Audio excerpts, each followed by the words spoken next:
Hello, everyone. Good morning. It is an honor to welcome you here at São José dos Campos, our main industrial plants in the world.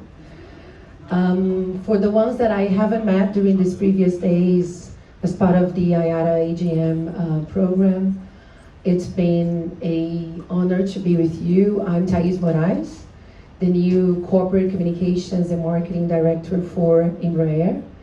It has been a really true opportunity to meet some new faces during these last days. We know it has been a very busy weekend. I'm not really sure for you guys, but for me it feels like it's Friday, but it's Tuesday it is, right? You're here. And that is why we appreciate and we thank you so much the opportunity for you guys to take the time and actually be here with us, meet with our executives and take some time to get to know our facility and have a planned tour with us. Yesterday you had, and I was there too, a NITU flight experience. I hope you enjoyed it so much, as well as the beautiful view of the Rio de Janeiro at night, the Guanabara Bay, the Sugarloaf. It was so amazing to be able to see that view like taking off from the Santos Dumont Airport. Today we have prepared for you an Embraer experience. We are going to have the opportunity to hear directly from our top executives. So Francisco Gomes Neto, our CEO and President for Global Embraer, will be here sharing his views on the momentum of the organization, our vision for the future. And also we're going to welcome Arjan, the CEO of our Commercial Aviation division, that is going to talk about the airline market and how Embraer is performing in that market. Before we actually start, I want to ask my team, my production team, to play our corporate video, please. Time flies, and so do we. That's why we are ready for the future, right now. We are Embraer, a global aerospace company empowering air mobility through innovation. That once impossible dream that took off from a dirt runway in the heart of Brazil now soars across all continents with aircraft and technological solutions renowned for their efficiency, quality, and safety. Over the past 55 years, we have cultivated generations of talent, establishing ourselves as a global benchmark in aircraft development and certification, as well as in the integration of complex systems and customer services. And we're shaping the future, developing the world's most advanced and efficient aircraft.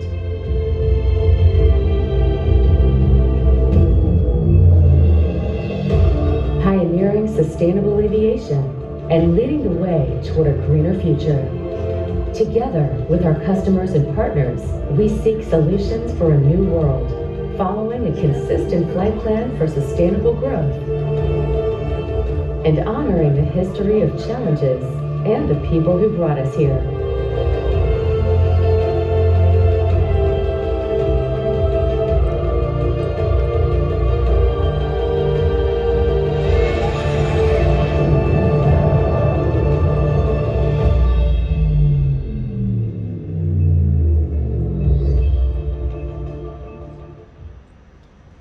Love it. Now, Francisco, over to you, please.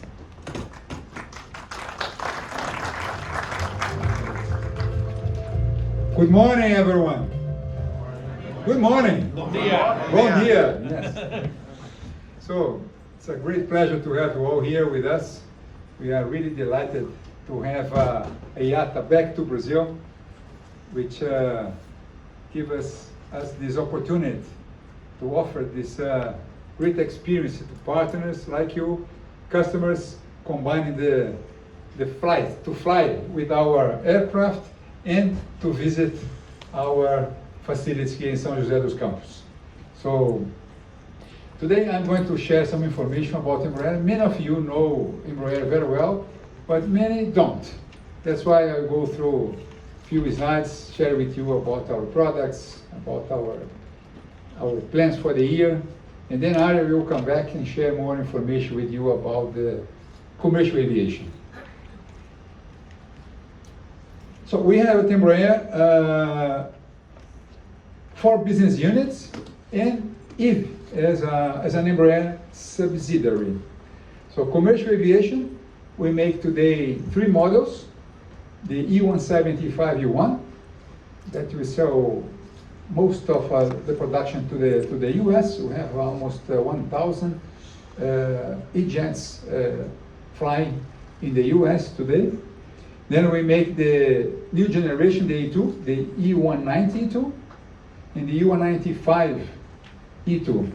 So the E2, we have today over 200 E2 jets in operation across the 6 continents. Executive aviation, we have 4 models in our portfolio. The Phenom 100 EX, the entry level. Then the Phenom 300E, the most sold light jet in the world for 14 years in a row. And the mid-size Praetor 500 and the super mid-size Praetor 600. And now recently we launched this 500E and the 600E with a totally new interior. Then we have defense and security. We have 2 products, 2 aircraft, more products, but 2 aircraft. The Super Tucano, the light attack aircraft, and the KC-390. That we are really very happy with the sales of that aircraft. The service and support is a unit that supports all of our products globally. And the EVE, our subsidiary, we own 73% of EVE, and we are progressing very well with the development for our eVTOLs, with the entry into service planned for the end of 2028. So we have today over 23,000 employees globally. Since our foundation, we are proud to say that we delivered over 9,000 aircraft to more than 2,000 customers and 60 government and armed forces. So this is something that I want to call your attention. I mean, in the last 25 years, Embraer certified 20 new aircraft, 20 new aircraft in 25 years. I think, I don't believe other companies in the industry have this record of so many aircraft developed and certified in this period of time. And this is important because we have, I will talk about the engineering afterwards, but we have many of our engineers who had opportunities to work in 5 full programs to develop new aircraft. This brings a lot of experience to our engineers.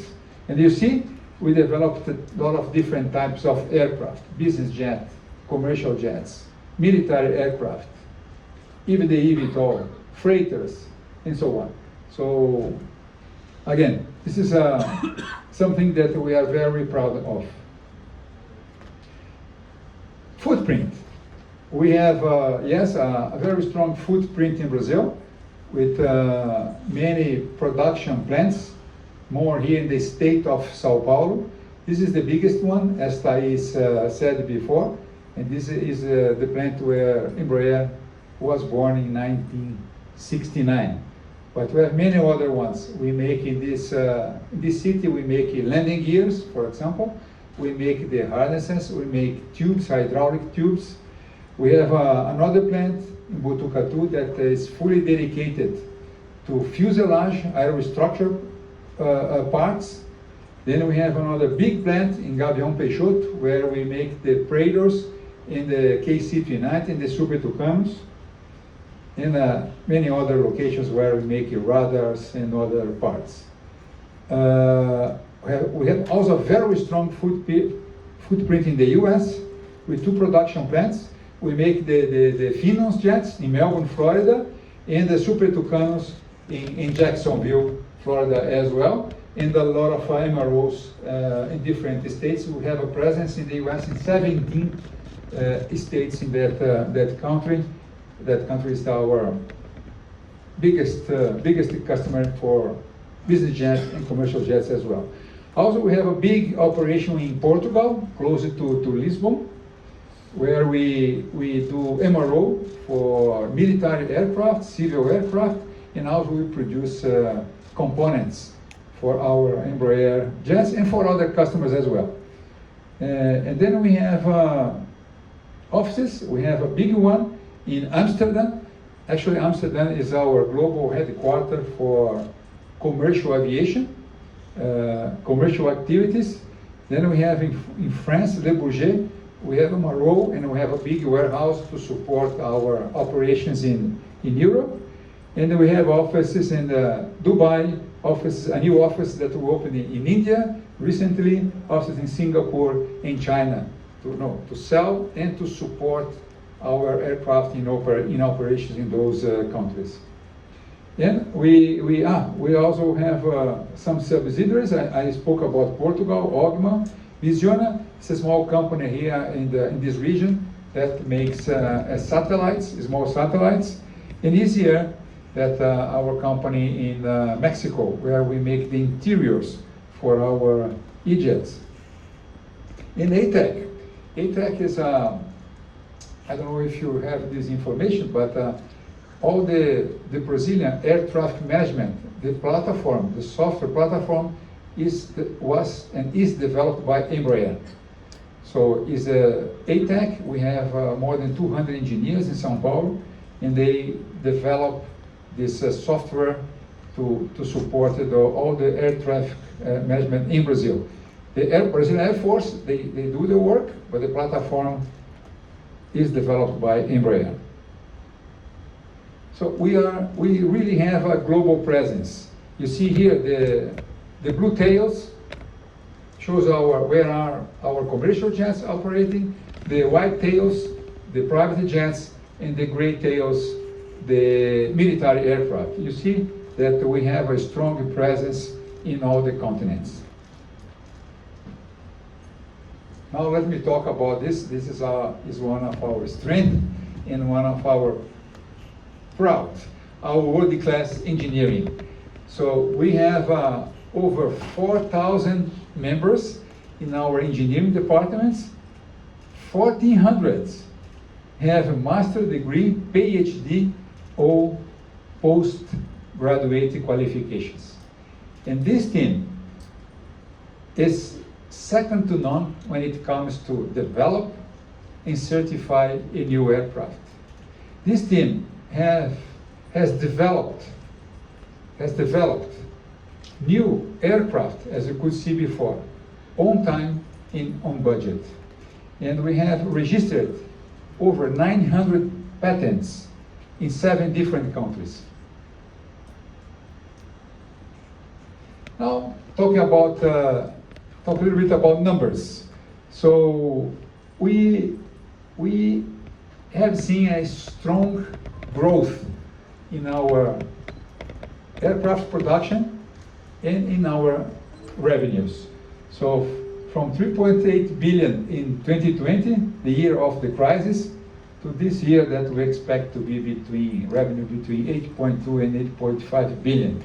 If you look at the growth from in the past 4 years, from 2022 to 2026, we have been adding, in average, $1 billion in revenue year after year.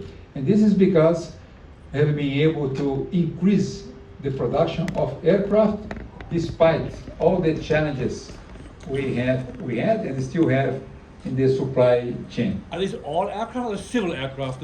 Aircraft, altogether. Military, everything? Everything. The total output, okay. Oh, exactly. So this year we expect to deliver 255 aircraft, including business jet, commercial jets, and military aircraft. And this is our guidance for 2026. So commercial aviation, now it's more clear for you. Commercial aviation, we are planning to deliver between 80 and 85. Of course, we are doing the best we can to deliver 85.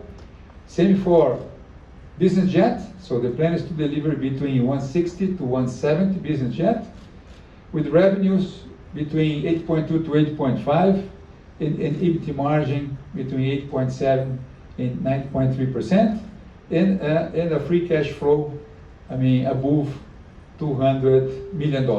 This is the guidance we shared with the market in January, and we are still confident that we'll deliver those numbers.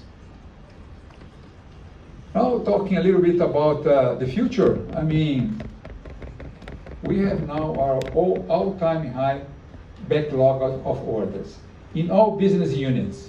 So the total backlog at the end of Q1 was 32.1 billion, and this does not include the recent sales we announced of KC-390 to UAE and the 15 E-Jets to Azora. So you see, we are growing backlog in all the segments. I'll show you in the next slides the total backlog per segment. But if you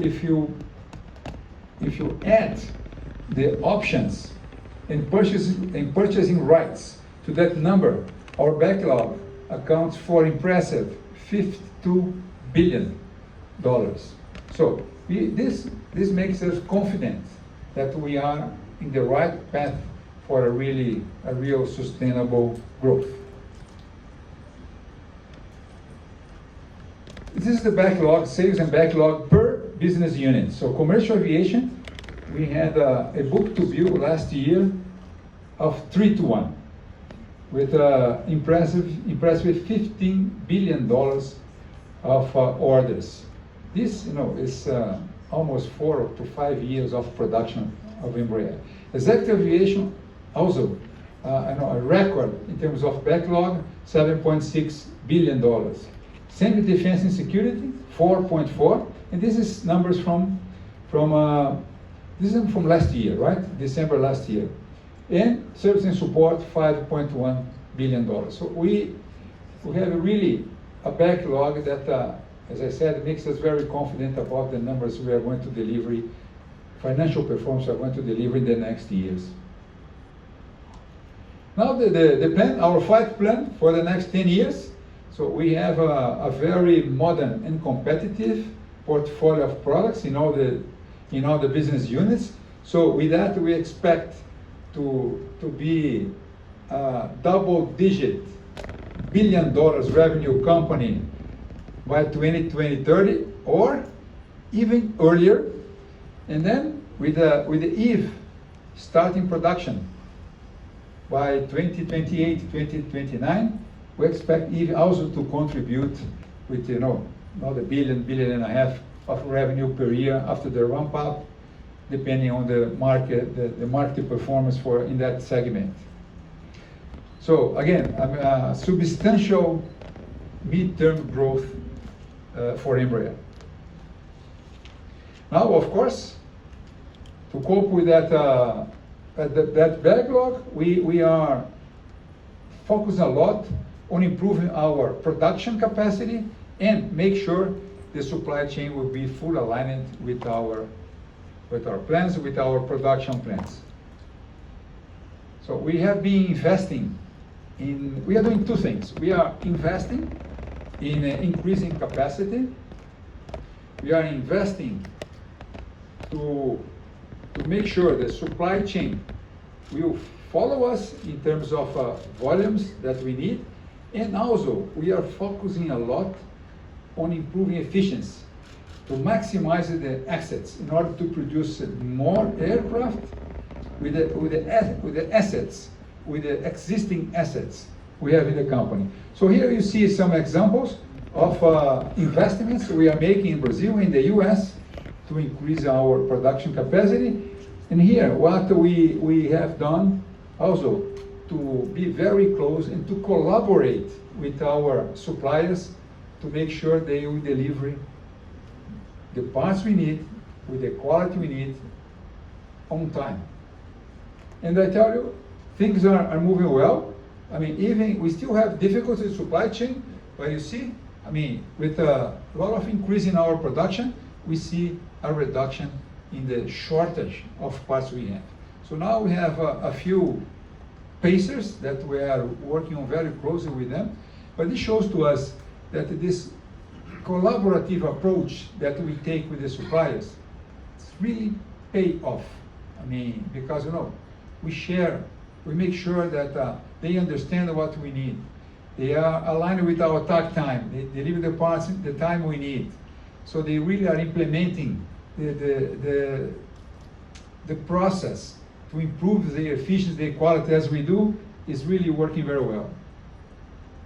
And these are two initiatives that I present already to many of you, but I like very much to bring it back. So two initiatives that are helping us to deliver more aircraft and at the same time to improve our financial results. One is the production lead time reduction. So this means we want to reduce the time we need to make one aircraft. We start this in 2021. Starting with the mapping the process, we call VSM, Value Stream Mapping, identify the opportunities we have, and doing Kaizen projects to remove the wastes from the process. Simple like that, not easy to execute, but easy to understand. You see examples today during the plant tour, but look at that. In executive jets, we have been able to reduce the lead time production of executive jets by 45%. One example, with the Praetors, in 2021, we needed 17 months to make one Praetor. Now we make the same aircraft 8.5 months, half of the time. So we are making the double of aircraft with the same infrastructure. The defense reduction of 34%, and commercial jets 28%. Today we make one E1 in less than a year, which helps us a lot to improve our efficiency. And other challenges, big challenge we have is to bring this more linearity of production and deliveries throughout the year. You see, those three graphics show the improvement we are seeing. You see that we still have a high concentration in the second half of the year, but you see 2026 is better than 2025, and we expect at 2027 increase the production and improve this linearity in terms of production and deliveries. And that's why it's very important for us to work very close with our suppliers. And always with our motto that is safety first and quality always. Yes, at Embraer, we pursue financial results, money, but never at the expense of safety and quality. That's it. This is what I had to share with you. So I wish you a great and exciting day here in São José dos Campos. Thank you very much. Now I hand over to Thais. Yes. Thais talked with passion about Rio. You know why? Because she's Carioca. She's from Rio. And that's why he keeps calling me Thais. Because the Carioca accent transforms an S into an X, so you say Thais. Okay. Thank you, Francisco, for this beautiful overview of our business. Now we hand over to Arjan Meijer, our CEO of the Commercial Aviation. After Arjan's presentation, he will also have some time with us for a Q&A session. Okay? Arjan, to you. Thank you.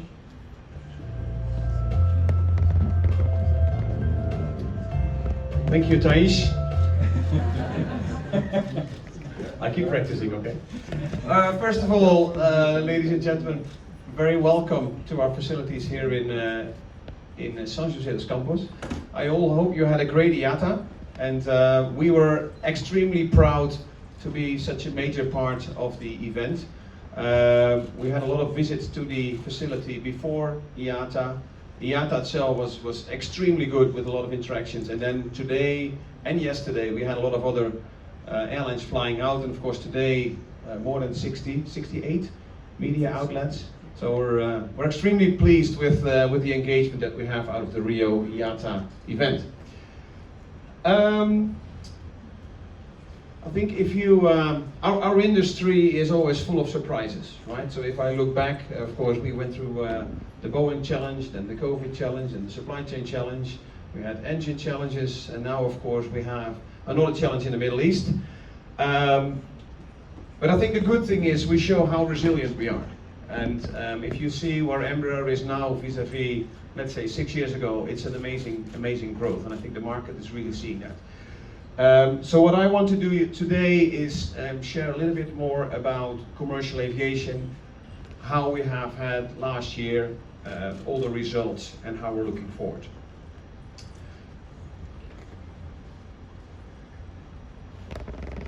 Ah, that's me. Sorry, I don't know where that came from. So, Embraer Commercial Aviation in 2025, we had an amazing year. 7.4 billion in sales. Right, that's if you look at our 2.7 billion revenue, that's an enormous number. 2.8 book-to-bill, right? So we really filled the skyline with more and more E1 and E2 positions, both, and I'll talk about both platforms today. A total backlog today of 14.5 billion. That's roughly a 5-year backlog that we have in commercial aviation alone. That doesn't mean we are sold out for the next 5 years. Of course, the backlog runs further into the future, so there are some positions, but we are in a very strong position for commercial aviation in the next years. And of course, we also still have a lot of customer discussions going on. The market has noticed the success of the E2, which I will show in a minute, but 24 customers on the program today, and quite a few actually acquired over the last 18 to 24 months. So the market's seeing that, we get a lot more demand for the E2, so we really feel we have the wind under the wings of the E2, if you may say. And last year, a 76% market share versus the A220.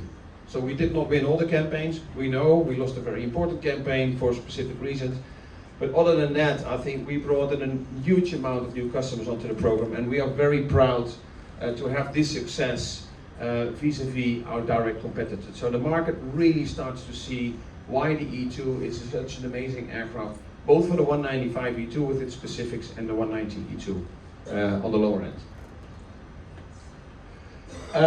And this is a world tour we like to talk about all the time, right? This is that 18-month cycle that we went through. It's a pretty amazing trip, and the momentum continues to accelerate, right? So it all started with Virgin Australia, not even so long ago. We went to ANA with 20 commitments on the 190 E2 in Japan. Very proud of that name. Embraer, a small deal but very important in Mongolia, flying into mainland China, so the first aircraft in that region. We had 10 aircraft going in Airlink, a very strong partner that we have in South Africa. They have more than 60 Embraer jets flying around, 145s, 170s, 190s, 195s, and now also the E2. So very proud of that airline coming onto the program. We had more orders from Helvetic, more orders from Luxair. We had both SAS, and we already mentioned Finnair here, joining the program, so very strong representation in Scandinavia. We had Avelo going up to 100 units into the US, 50 firm, 50 purchase rights. And we had LATAM on the E2 with up to 74 units, 24 firm and 50 options to acquire more E2s in the future. So very strong across the world performance on the E2. As you noticed, I skipped some names. So we have Côte d'Ivoire, they ordered more E1s.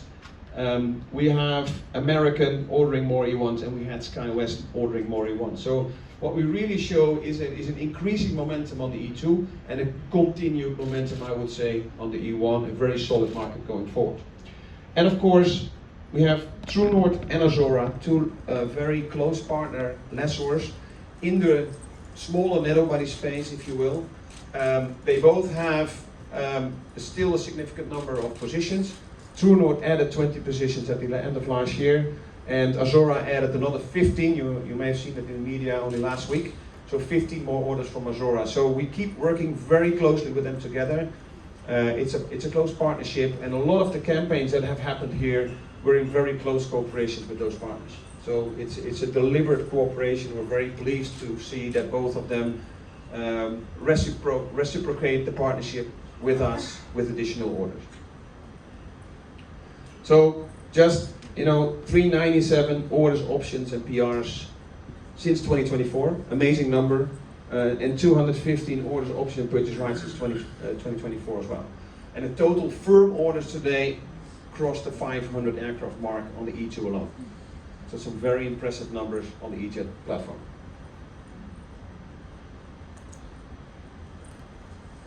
And we want to look beyond. If we look at some regions in the world, we are underrepresented. And India is such a region. India has had a lot of focus on connecting the metropoles. They had recently a lot of focus on connecting them to the international world. But we know, and also India knows, that to develop a country from within, you only have to look at the USA, you only have to look at Brazil, you only have to look at Europe. That you need smaller aircraft to connect to secondary and tertiary cities to be able to connect across the country, right? So you see here on the picture, well, the guy in the front I know, it's with Ashish Ranjavshani from Adani together, but in the background the Minister of Aviation was there as well. So a lot of interest also from the political side to get aircraft manufactured in India for the Indian market. So it was an MOU, we're working it. I'd say watch the space, but we believe there's a huge opportunity for E-Jets, and especially the 175 E1 in the lower segment in India. And we don't want to do any presentations with mentioning the freighter. We have the 190 conversion available. We do that here in Brazil.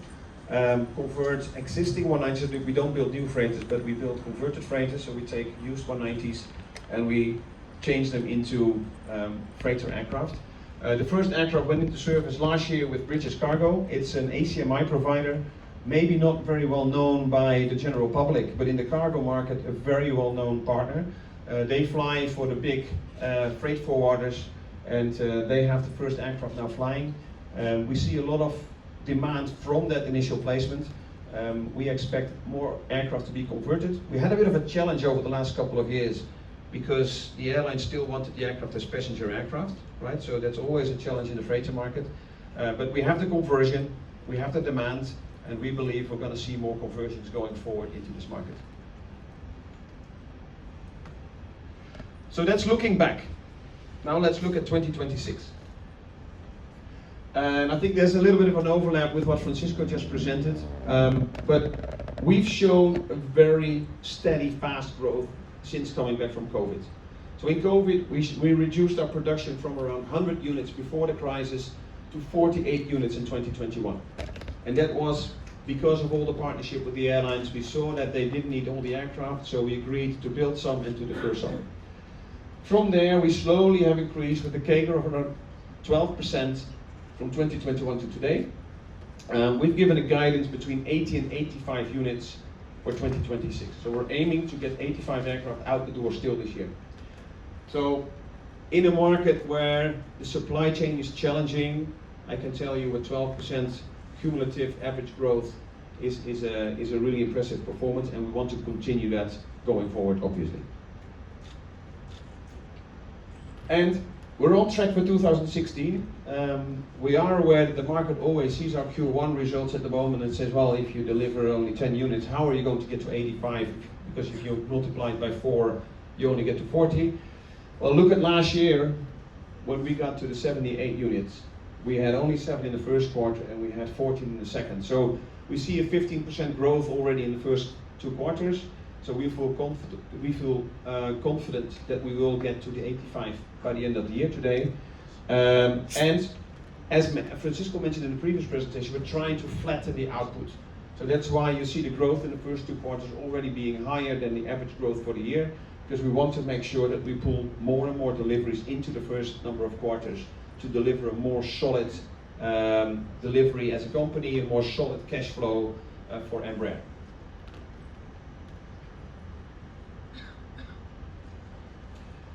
Then some statistics. The 175 E1, it's a stunning number of 17.9 million flight hours accumulated on that platform alone since we started deliveries. 819 aircraft. So it's almost half of all the E1s built over the history of the E1 family is a 175.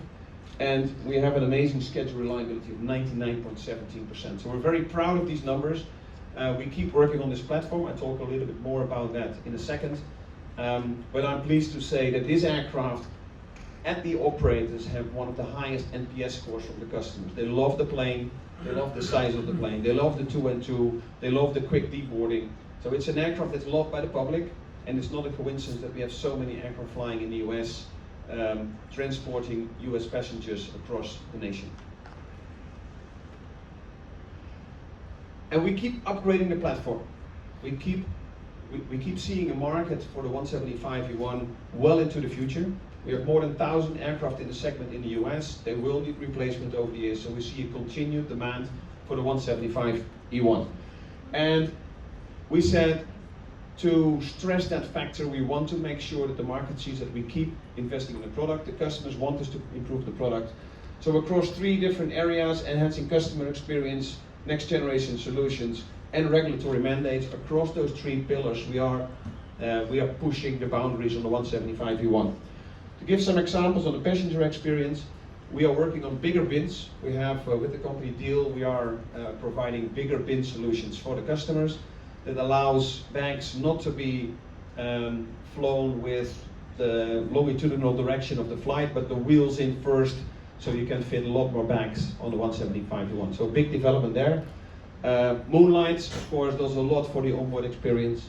We have more seating options now. We have Recaro on the program that's supplying seats for the 175 E1. We also have Explicit as a supplier coming onto the program. So more choice on the cabin for customers. And we all know how important this is. I'm sure you guys, you always want to be on your media, on your app, on your iPads. You want to charge your device. USB-C gets more and more important. I notice USB-A frequently. You can on the plane and you don't have the right connector. So we will feature that on the plane as well. It's a must, it's the new technology, so it's coming on the 175 E1.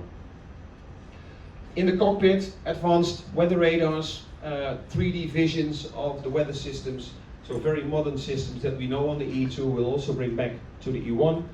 And of course, ROAS, ADT, TRFID, all kind of different mandates that we keep coming towards us, all about tracking the aircraft, the distress information from the aircraft. We're bringing that also to the 175 E1 to make sure we keep complying with all the regulatory requirements, and we keep having this aircraft match fit for many years into the future. Because this is the only aircraft in the segment, and we want to make sure that it stays that way and that we keep that aircraft available for all those customers that want to keep flying it many years into the future. And remember, every aircraft that we still deliver today needs another 20-25 years of support, right? So we're committed to do that. So the 175 E1 will be around for many, many years ahead of us. And this shows you, and I think you've seen this before when we talked about COVID, when the crisis hits, airlines start to shift capacity. And this is just a graph that we made when the crisis hit in the Middle East. And you see immediately a shift from narrow bodies to regionals. Airlines start to go from focus on seat costs to focus on trip costs. How can I reduce my cost but still keep my network alive? That's what you see here. You see a significant growth in March, April, and May, year over year, when you look at the employment of the regional jets. We saw this post-COVID, we see it again now. This is why our segment is so important, especially when the temperature gets higher in the industry.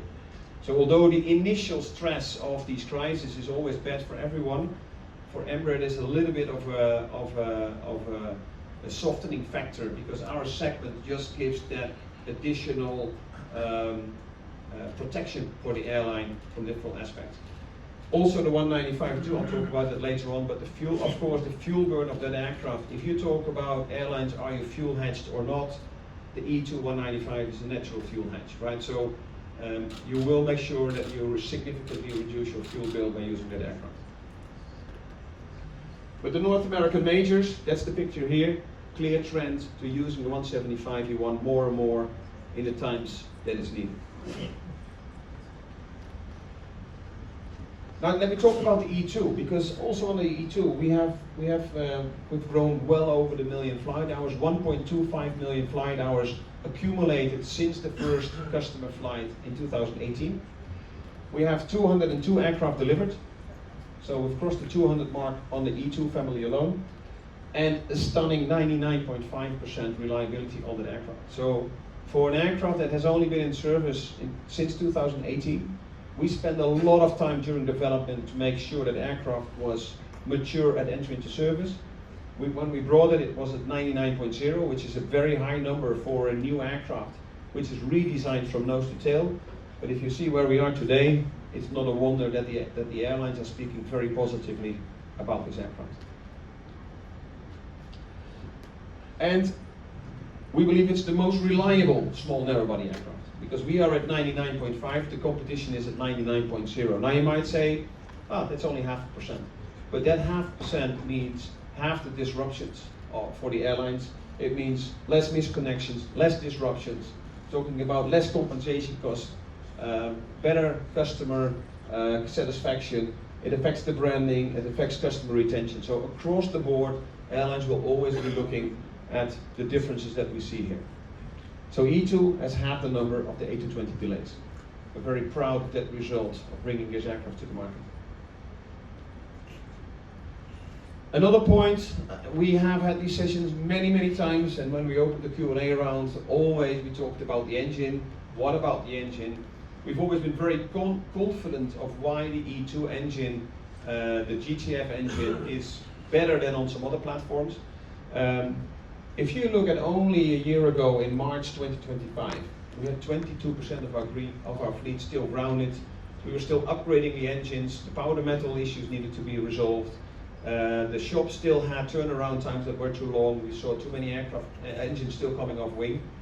Now, when we were in Dubai last year, Pratt & Whitney, the CEO of Commercial Aviation at Pratt & Whitney, Rick DeLue, already said the E2 will experience no more AOGs at the end of 2026. We were more optimistic, and I think when you see where we are today in May, we have 1 or 2 aircraft still grounded because of engines, but you see how drastically the situation is improving. Engines stay on wing longer due to improvements. Pratt & Whitney is much more capable of getting the engines to the shop quicker. The spare pools are reinstating themselves. So we are very confident that the AOGs of the E2s are behind us, and going forward we have a very reliable fleet, both from the airframe side and both from the engine side.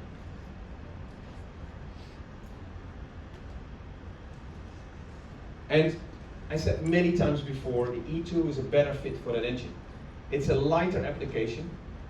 In a max takeoff weight level, we see a 10-ton difference between the E2 and the A220 with the same engine. So you see a lot more stress on the engine on the one platform than to the other. And lower weight, better aerodynamics require lower thrust. That's kind of the tagline we want to keep stressing in the market. We have 12 events, which equates to 14 events into 1 million engine flight hours. Engine flight hours, not aircraft flight hours. And in the A220 we see 43 events per the same number of engine flight hours, right? So aircraft have the disruptions. On engine level, we see 3 times more engine related events because of the heavier aircraft than the E2. So we believe having that GTF engine on a lighter platform like the E2 is a real competitive advantage for the product. And this is one of the reasons why we see a lot of operators embracing the E2, because they see the engine has a better fit, they see the engine costs are lower, and I think we're now really hitting that message home by bringing more operators onto the program. So I talked about E1 product improvements. We're not sitting still on the E2 either. We keep improving that platform. Just to name a few, on interior, on performance, engine and avionics, right? On interior, we're continue to improve the connectivity systems that we offer on this airplane. I mentioned Explicit as a new option on the E1. We're also bringing Explicit as an option on the E2. So more customer choice on the seats of the E2. And we recently developed a full galley. It is a full galley in the back of the aircraft. It will allow especially the mainline service carriers to get more catering space into the back. It's a clear request from the bigger network carriers, so we've developed that and it's ready to go to the market. From a performance perspective, we keep improving the fuel burn. We keep increasing the weights, maximum fuel weights, maximum landing weights, to make sure that the carriers can get more range and more payload out of the aircraft. And of course, it's only 4 letters, E2TS. I just want to remind you that's the Embraer Enhanced Takeoff System. So we are able to have an automated takeoff on the E2. It's something that no other aircraft in the industry can do. The E2's modern avionics, modern flight controls and feedback system allow us to do this, and it actually improves payload and range from restricted airports. It's an amazing system. You can actually fly a 195 E2 from London City all the way into Turkey, which is something that was never ever possible before. So we're very proud of what the engineers have accomplished. We're in the certification process, but we expect to bring this to the market next year, and we're really looking forward to do that. On the engine side, I did mention that the engine is getting to a really good place, especially in benign environments. We know that in the more hot and harsh regions, it's always a challenge for the engine, and we know we need some more improvements. So we have the straight wall solution on the combustor coming, that's coming next year.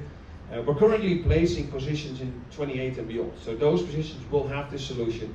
So that's also why we're comfortable to more talk about the more difficult operating environments on the E2. We believe the aircraft is now ready to go into those more challenging environments around the world.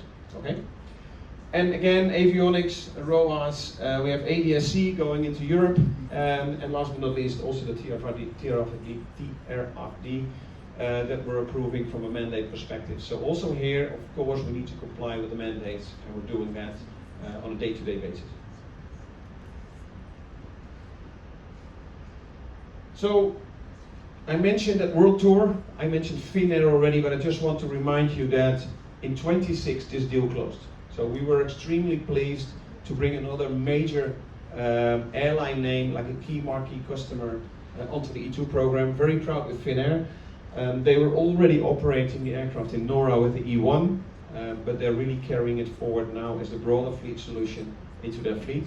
So we can't wait to see the first aircraft coming off the line in Finnair livery. Deliveries starting already late next year. Right? 27 to me sounds still far away, but it's next year. Amazing to see this. And as I mentioned before, very proud to keep Azura going on the program. They now have up to 54 firm positions with these 15 included. And as you can see, they have further purchase rights to add more into the future. It's a big partner. We're very glad that they are coming with us on the program, staying on the program, and keep ordering more because they believe in the platform, maybe even well, most of all the lessors in the world, right? So we're very pleased with them and with True North staying with us on the program.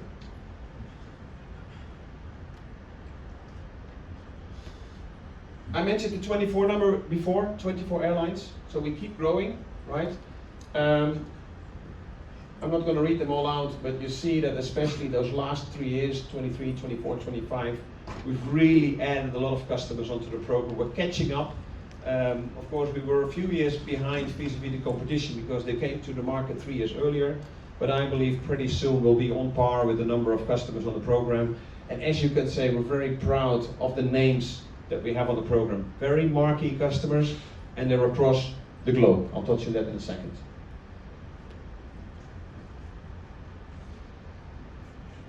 So we say it's the only small narrow body flying on every single continent.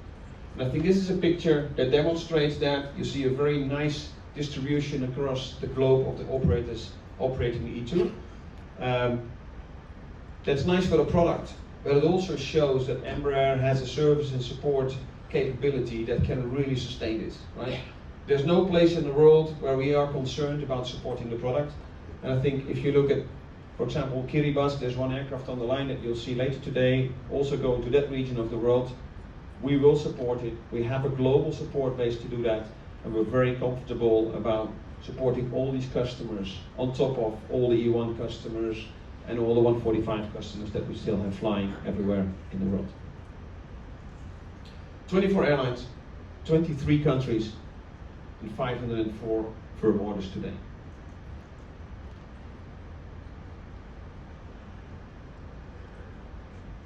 So that's the content I wanted to share.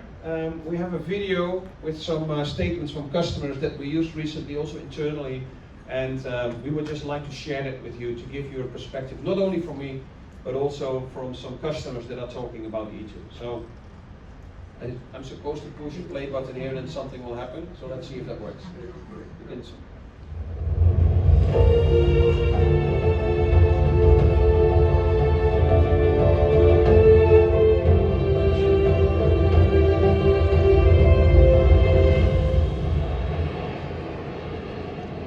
We're very proud of having that airplane in our colors, and I think it's important to tell you a little bit about why we chose Embraer. One of Embraer's strengths is the breadth of the global customer base, but we're also seeing great interest in E2s from entirely new customers, airlines without previous Embraer experience. We want to grow, but you want to grow only at the right price point. But the flexibility of the E2 is fantastic because it will allow us to fly more frequencies on the shorter ranges, but it does allow us to also fly up to 4 or 5 hours down to the south of Europe.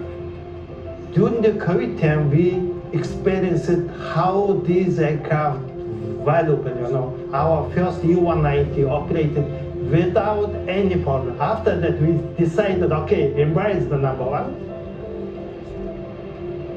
It's quiet, it's efficient, 30% fuel efficiency over our Fokker. Our clients are enjoying that as well. The fact that we can now lift in a very challenged airport environment with high temperatures, short runways and terrain, we think this is really the right aircraft for this part of the world. The reason for this deployment was because of the best-in-class trip cost that the E2 offers, and of course the lower seat cost, which makes us, a far better or more efficient competitor against the narrow-body operators.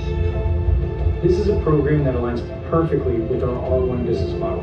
The key factor in choosing to work with Embraer on this initiative was our belief in the power of strong OEM partnerships.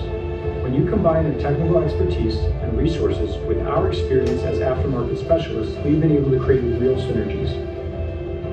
We're really excited to be the launch customer of the E190 freighter as a 10 to 12 ton aircraft that fills a critical gap in the market between the ATR-72 and the 737. This allows us to right-size capacity and improve route economics, allowing us to put the right gauge in the right market at the right time, and we think that's going to enable us really to excel as we build our company going forward.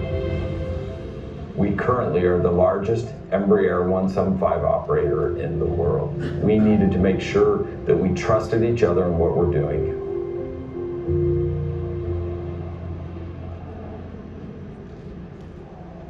And what made the important difference in our selection process was not only the product, but also the process. The way you engage, the way you understood our needs, the way you collaborated. You were willing to do things to get our business that we felt were special, and every customer wants to feel special.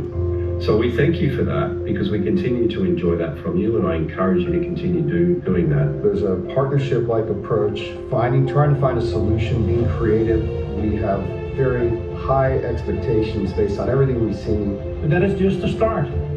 We're really very pleased to further strengthen our partnership with Embraer. This is just going to be a tremendous partnership for years and years to come. And I want to tell you that you are important because you made it happen in the background most of the time. So we're very proud of that. Thank you. Thank you, Embraer. Thank you. Thank you very much, and take care.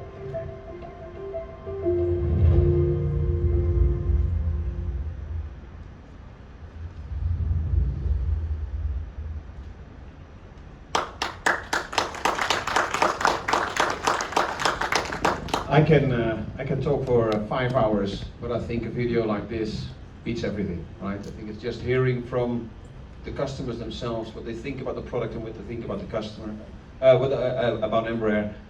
We're extremely proud of this feedback. So that's it from my side. Thank you very much for your attention. We will now go to the Q&A session, but I'll hand the microphone first to Thijs. Yes, we are. So everyone, I think my team is right here with the microphone. Please raise your hand, state your name and your media outlet, and we'll take your question. Okay? So, who's the first? I have so many hands. You should say first. Okay. Hi, good morning. This is Manoj Ramo from Press Trust of India. So you have ambitious plans for India and you announced a partnership in January. So what's the progress both in terms of site selection and a possible big order from Meijer? Yeah, I knew when we put the slide up there, we're going to get more questions about more details. It's to be fair, it's a little bit too early. We're working very closely. We have a big team engaged internally. We have a big team engaged at the Adani site. We have engagement with the airlines and with the government, right? What I'll say is three axes need to come together. It's the cooperation, of course, with the partner to set up the line. Secondly, we need to get the commitments from the airlines because there's no need to set up a line if there's no airline orders in parallel. So those are very important. And the third one are the discussions that we have collectively also with the government, how to support the segment. Because India is a complex market from a revenue perspective.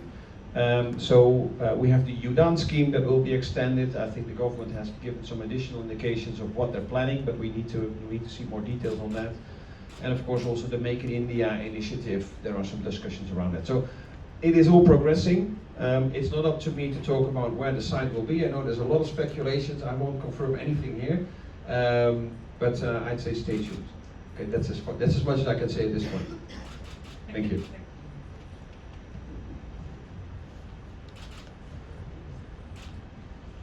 Hi Arjan, Bilkis from Newsreach Times Malaysia. So I have two questions actually. So the first one is that you mentioned in your presentation that Embraer is growing in every country worldwide, and we've all known that Embraer has tried to penetrate the Malaysian market for quite some time now. With the new airline, well, they're not really new, but based in Borneo, so is there an opportunity with them?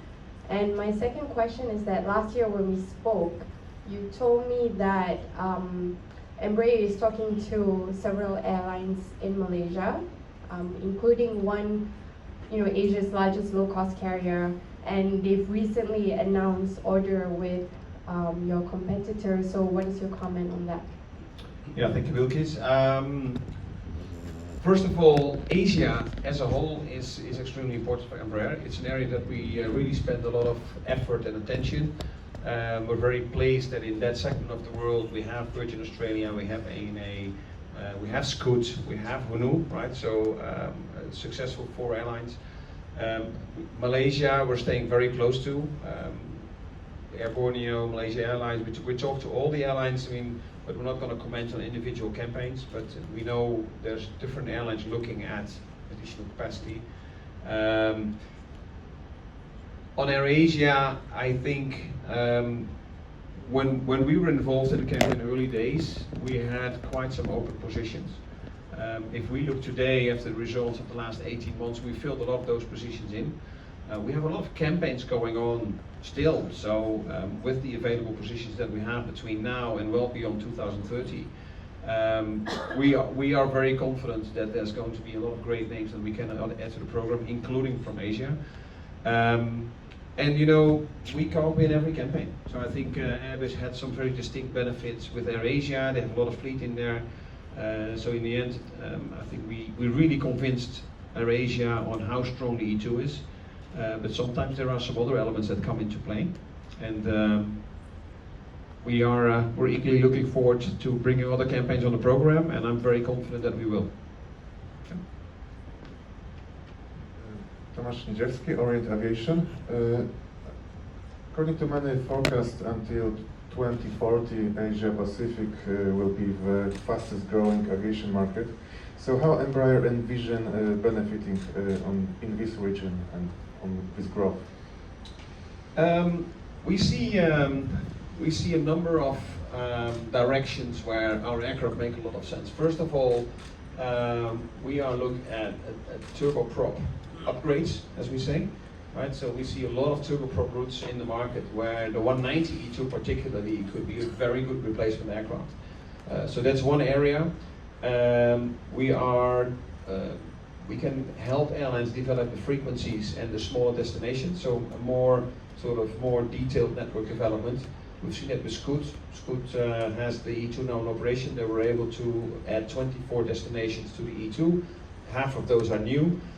So we believe it's really a tool that Asia can use to build connections to the smaller cities. And it's a huge complement to A320s and 321s in size, right? So there's always been a lot of focus in Asia on seat cost.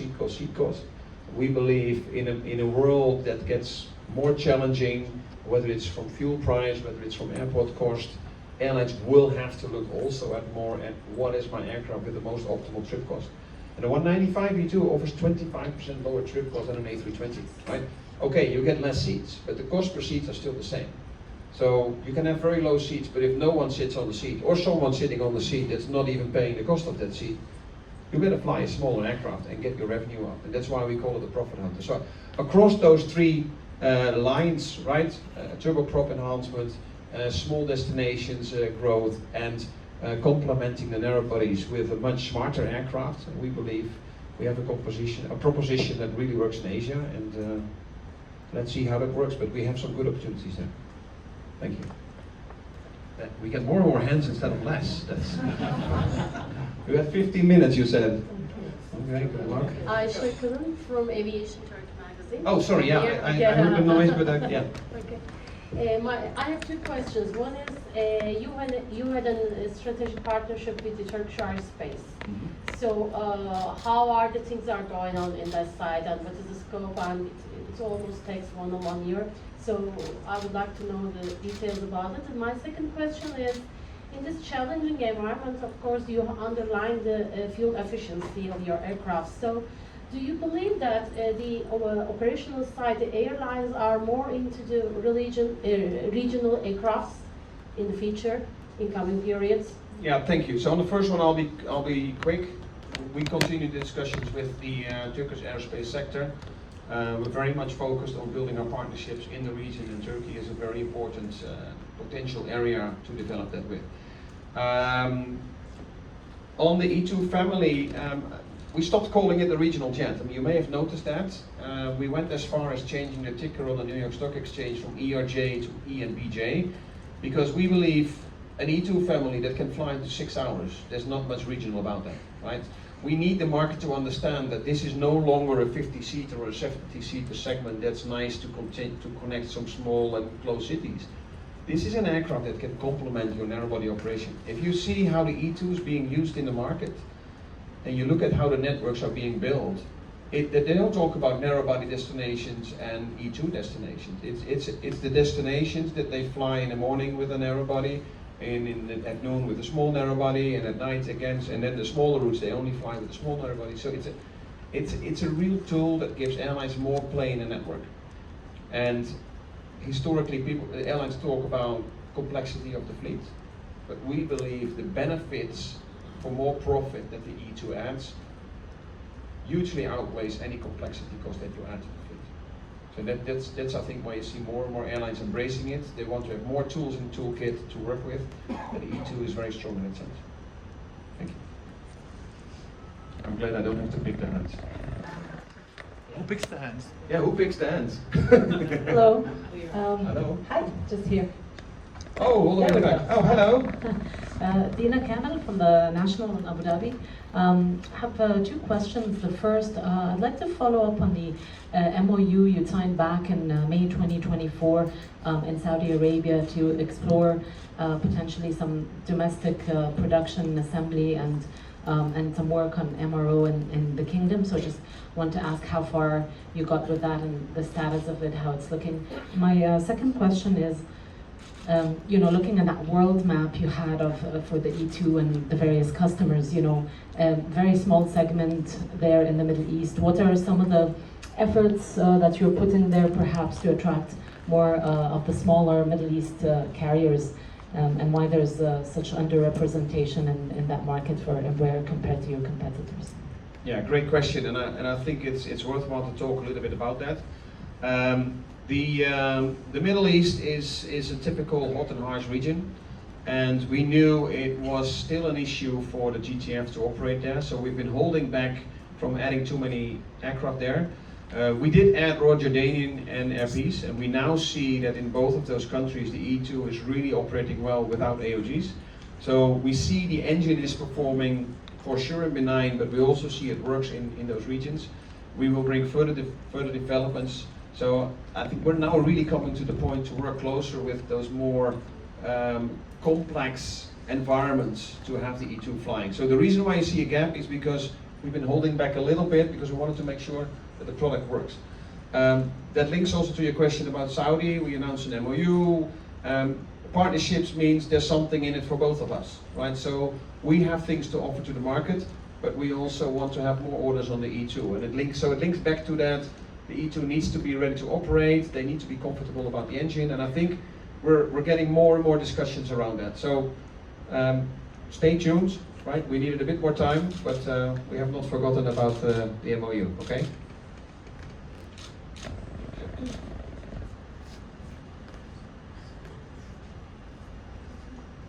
All the way in the back.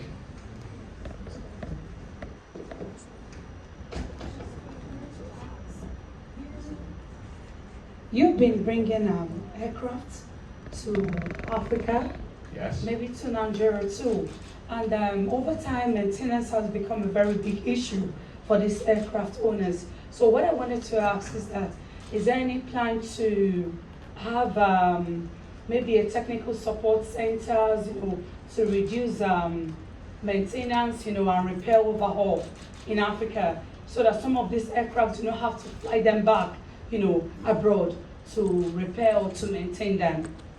Because when they do this, it affects both the air cost, and it makes transportation, air traveling very expensive in Africa, especially for places like Nigeria, where we come from. Yeah. Because they have to always bring it abroad for maintenance and repair. Yeah, no, absolutely. We have those discussions, right? So we are more than happy to work with the regions. Of course, it always needs the size of the airlines as well, right? You don't want to set up MRO capabilities for a very small fleet. But we have continuous discussions to do that. We have, of course, locations already today, right? So with Kenya Airways, they have an MRO capability, for example, and so there are more. But it's really a trade-off. Our service and support people are always close in those discussions, whether it makes sense to set something up with the fleets in the region. Yeah, just to add to that, Embraer aircraft has become very, very popular in Nigeria now. You have so many customers now, like Air Peace, which ordered so many aircraft in the last few years. I think about 15 or thereabouts. And you have some other airlines that also have that now. So what is the market size of Embraer aircraft in Africa, in Nigeria, compared to your competitors? Oof. Yeah, Rodrigo, you know this was coming. We have the numbers, so I'm not gonna give you wrong numbers. So we'll look at that market size. But Africa is a very important market, right? We have a lot of aircraft flying around in Africa. That's one thing. Secondly, there's a lot of routes that cannot handle 73s and A320s, and that's the reason why you see so many Embraers. So we are very pleased with the Nigerian embracing of the E-jets in general, right? We had the E1s flying, E2s flying, 145s, of course, also with the MPs. They have 13 E2s on order. They have also the 175. When they drive you around in the bus, you'll be happy to see that there's a 175 E1 here from Air Peace to be delivered soon. So we're very aware, right? So we're very pleased with the market, and we'll get a number to you on the African market. Okay, thank you. Good morning, Ricardo Del Piano from El Aéreo, Santiago, Chile. Morning. Looking outside the Brazilian market, looking at the South American market, do you think the LATAM order of A2 is a break point for this program in the region? Consider the market are dominated by Airbus and Boeing, and consider the high airports like in Peru, in Chile, and so in Colombia? And what opportunity do you see in Venezuela? Thank you. Great questions. The answer is yes. We are, of course, we had our launch customer Azul. We're very proud with having Azul here in Brazil. But to bring also LATAM as the biggest operator in the Southern Hemisphere into the program, I mean, that's a huge approval of the E2, right? And I think what they have seen is the enormous capability of, to your point, the size of the airplane and the complementing nature. They have a lot of A319s, for example, that need replacement. This airline is a lot more efficient than that aircraft. But also the hot and high performance, the short field performance, Santos Dumont operations. They really see that. They've seen the value of E2TS. So they will help us endorse the program going forward. So for Embraer, it's very important to win these big names in the region. Venezuela, we'll have to see how it develops. We see definitely opportunities, but it's a little bit early to say how that's going to progress. Yeah, thank you. Hi, this is Burak. Yeah, good morning. This is Burak from Aviation Media, Turkey, Turkey. Chairman of Turkish Airlines, Murat Şeker, said that they are interested in E2 and Airbus 220. What are your thoughts about that? As you know, Turkish Airlines is one of the biggest airlines in the world. They currently operate on Airbus and Boeing, and having E2 might be, you know, good for you guys. I would recommend E2s. Like any extra thought? No, we've read the same, and we just talked about Turkish partnerships. We're talking to the airlines. We believe there's a huge market in Turkey for the segment, whether it's through the airline or their subsidiaries. So we're having those discussions, and I think the E2 is a very good aircraft to fill that market. Look, in general, when we say complementing narrow bodies, that sounds a little bit cheesy, but I talked about complexity of an additional type. If you go through the hassle of adding an aircraft type to your fleet, you want to add something that actually brings a real new tool. And the A220 is often presented as something similar than the E2, but it's actually a bigger aircraft. There's capability to stretch the aircraft forward further. It's heavier, so it's closer to the narrow body segment, right? You hear Airbus talking about A220-500 replacing A320 size. You're taking something of the same, whereas the E2 is really optimized for that up to 150 seat segment. It really complements the narrow body, so you get something that can really help you, right?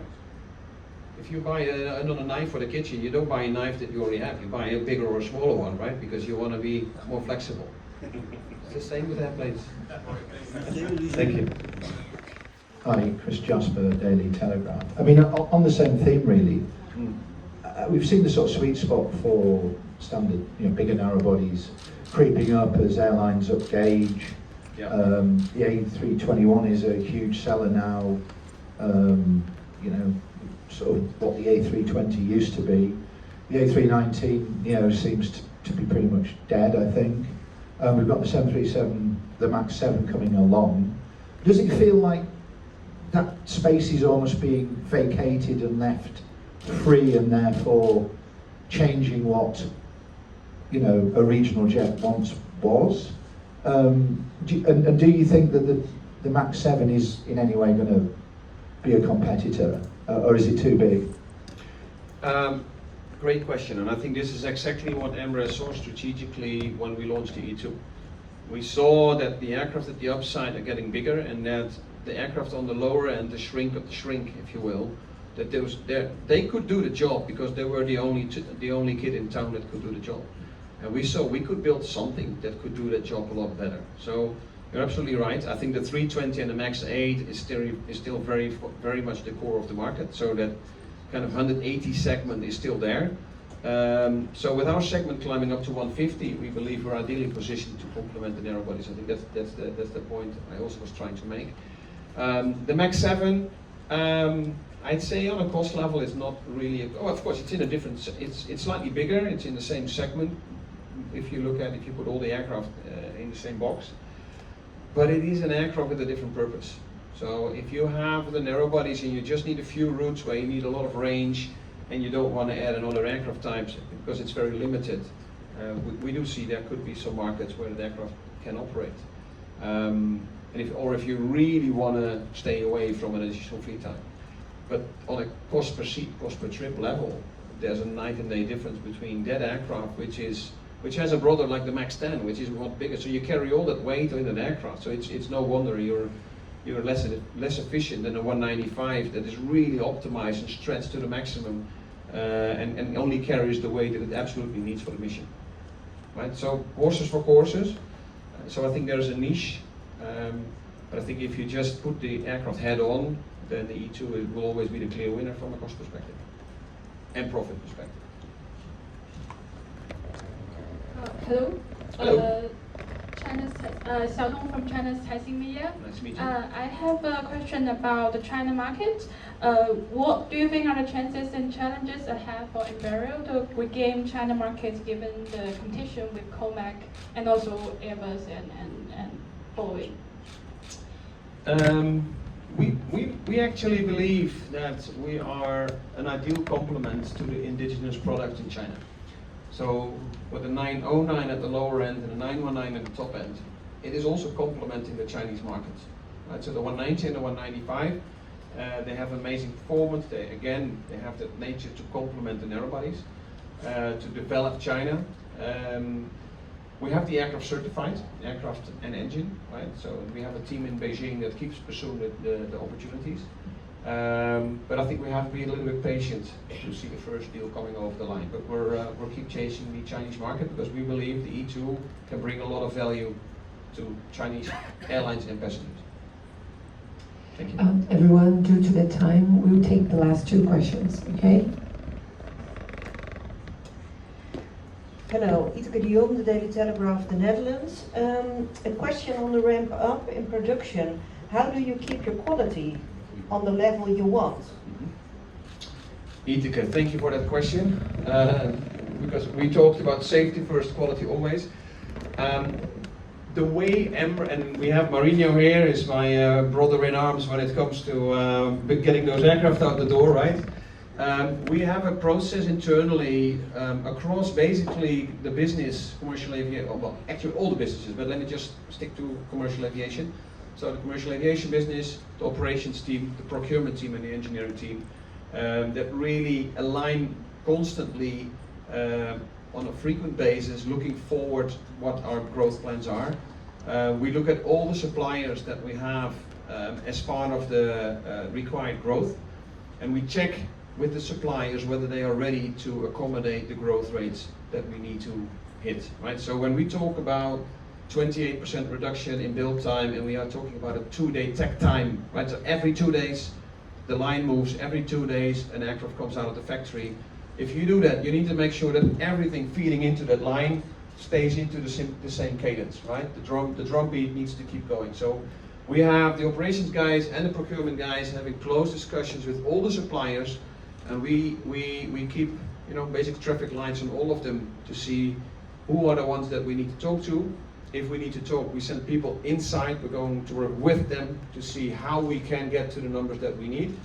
I believe our colleague Robert from procurement has around 25 or 30 people day in, day out with suppliers on the ground, and even with suppliers of suppliers to make sure that we keep the line going, right? Because the last thing we want is to build aircraft that get stuck halfway the process, investing all the money in the build and then not being able to deliver them. We see a clear improvement going forward, right? So for next year, we still on the E1 we see a little bit of delays, but the E2s at the moment we actually are we're able to deliver some aircraft earlier than expected. We see a clear improvement across the product line, the supply line, and there's a few that we need to focus on. We keep doing that, but I think that the process that we have is very solid. And we're comfortable that if we say we're going to grow, that we can make it happen. Marinho, anything I said wrong there? Thanks. Thank you. Yeah?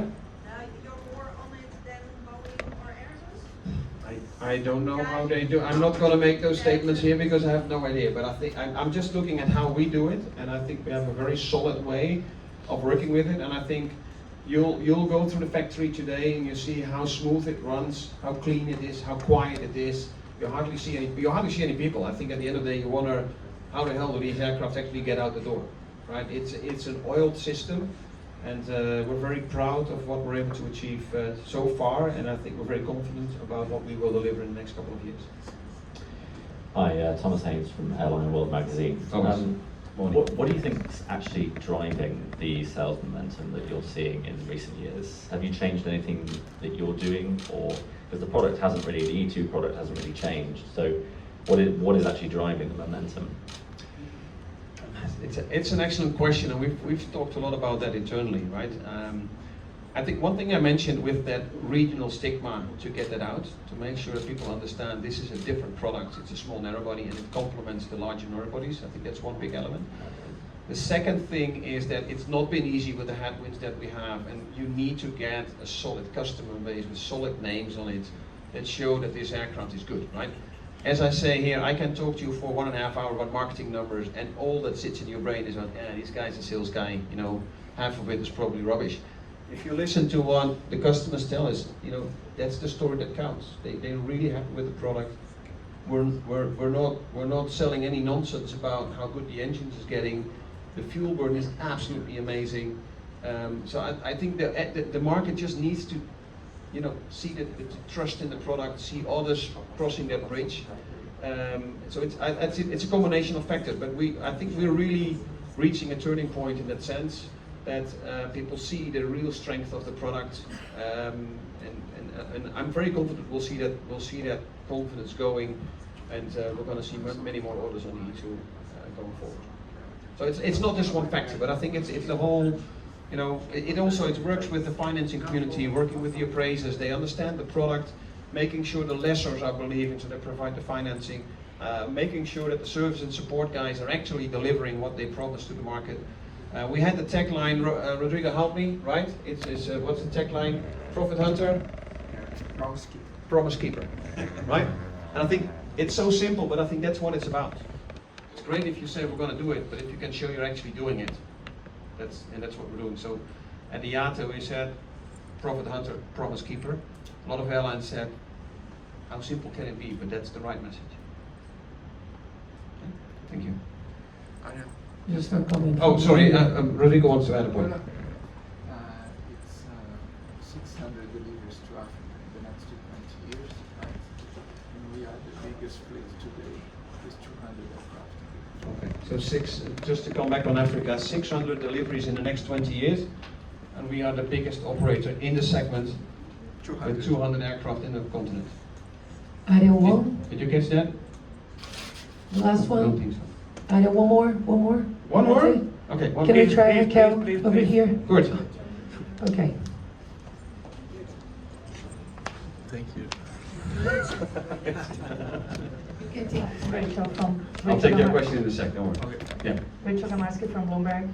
You spent the week bringing customers to São José. How have been the talks? Can we expect new clients, new customers in the coming weeks?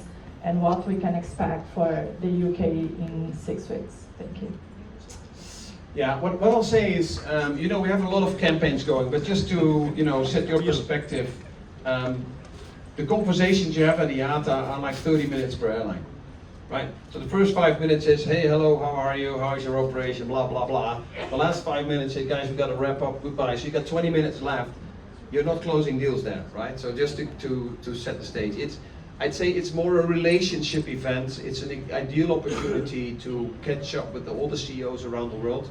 And for us, this was the ideal moment to bring those CEOs to Brazil and to show them the production line. So I think it was much more make them understand Embraer, make them see Embraer, right? Experiencing is so much more value than me saying in a local meeting at their offices that we have a great production. So that's what it was all about. Several of the airlines we had visiting and that we talked to, we have ongoing discussions with, and of course we progressed those. We're very comfortable, very confident that we push those forward. And of course we're very focused on what's going to happen 6 weeks from now in London, but I can't give you any news on that, unfortunately. Well, we'll talk about Finnair, we'll talk about Azora, right? But you've seen it here already. Thank you. Okay, real final now. Good, finally. Thanks for the mercy. How's your arm? Sore. Thanks for the mercy, Arjan. And I kind of compliment my friend Thomas Haynes' question earlier. I would like to kind of look back and also analyze a bit of the temperature curve of the competitive situation with Airbus over time.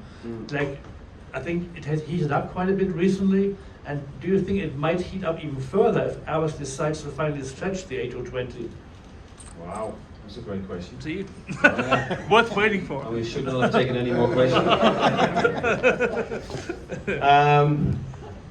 Now, first of all, I'd say that having the A220 and the E2 in the small narrow-body segment is actually favoring both of the parties, right? Because I think we both believe there's a very strong market, and that market needs dedicated attention, whether it's with E2 or with A220s.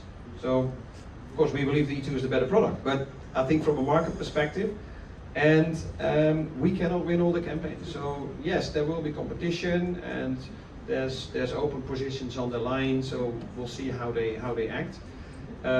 Regarding the 220-500s,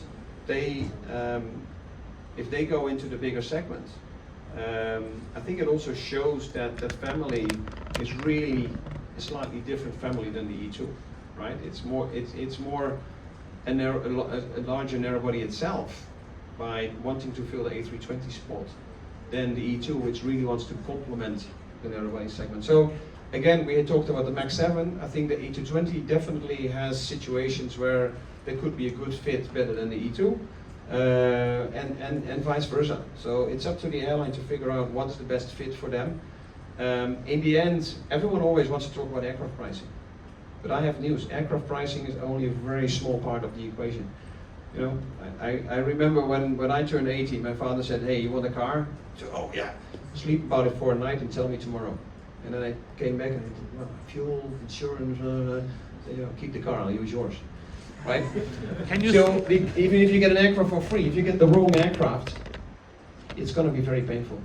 So I think you need to look at the total fit of the aircraft for your operation. And can you stretch the E2 further in theory? Rodrigo, can we stretch E2 further? No. Rodrigo says no. Okay. No, I knew the answer, of course. We have 146 seats in the maximum layout. If we could have got 150 out of it, we probably would have done that. It's the absolute stretch that we could do, and that's why it's such an amazing aircraft. That's a good closing line, right? Yeah. Thank you. Thank you for the questions.